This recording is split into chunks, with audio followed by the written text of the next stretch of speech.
Salut à tous et bienvenue dans Tout sur ma clim. Aujourd'hui, je vais répondre à une question que l'on se pose très souvent. Pourquoi ma climatisation consomme de l'électricité même lorsqu'elle est à l'arrêt? Si cette vidéo vous rend service, dites-le moi avec un like. Et pensez à vous abonner pour ne pas manquer les prochains conseils. Petit rappel important, un climatiseur bien entretenu, c'est plus de confort et plus d'économie. N'oubliez pas, un contrôle par un professionnel habilité tous les 2 ans est obligatoire. Et surtout, ça vous évitera bien des pannes et des mauvaises surprises. Commençons par le groupe extérieur. Même lorsqu'il ne chauffe pas et ne rafraîchit pas, le groupe extérieur reste légèrement alimenté pour faire fonctionner ses composants électriques.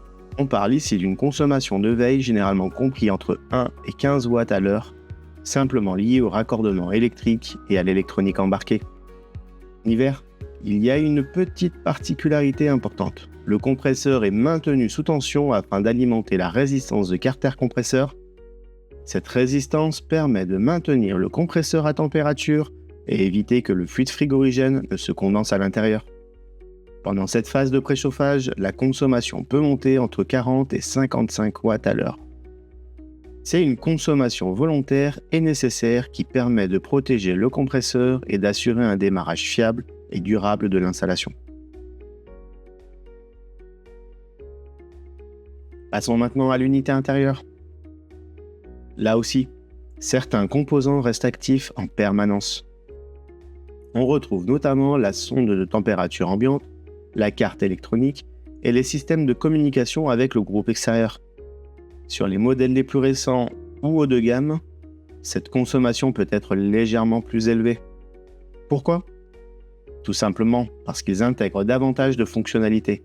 Détection de présence, connectivité Wi-Fi, gestion intelligente du confort ou capteurs supplémentaires. Plus il y a d'options, plus la machine a besoin d'une alimentation de veille pour rester opérationnelle et consulter l'ensemble des données de ces différents composants. Cette consommation à l'arrêt est donc normale, maîtrisée et parfaitement connue des fabricants. Et surtout, il est important de remettre les choses en perspective. Une climatisation réversible qui consomme quelques watts à l'arrêt, ce n'est rien de nouveau et ce n'est pas spécifique aux climatiseurs. C'est exactement le même principe que pour de nombreux appareils électroménagers du quotidien.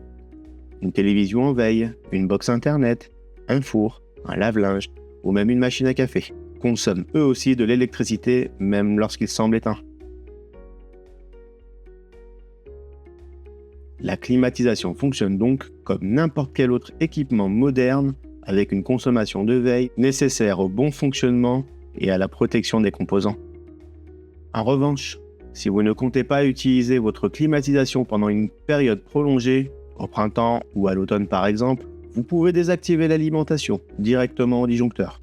Cela permet de supprimer totalement cette consommation de veille, exactement lorsque l'on débranche un appareil électroménager. Attention toutefois à un point essentiel. Avant toute remise en service, notamment en hiver, il est indispensable de remettre l'installation sous tension au moins 72 heures avant la première utilisation. Cela permet, comme je l'ai expliqué un peu plus tôt, au compresseur de se préchauffer correctement et garantir un fonctionnement fiable, durable et sans risque pour votre installation. Évitez donc le blocage du compresseur. Et voilà, vous savez maintenant pourquoi votre climatisation consomme même à l'arrêt et surtout quand et comment agir intelligemment. À bientôt pour de nouveaux conseils. Et n'oubliez pas de vous abonner.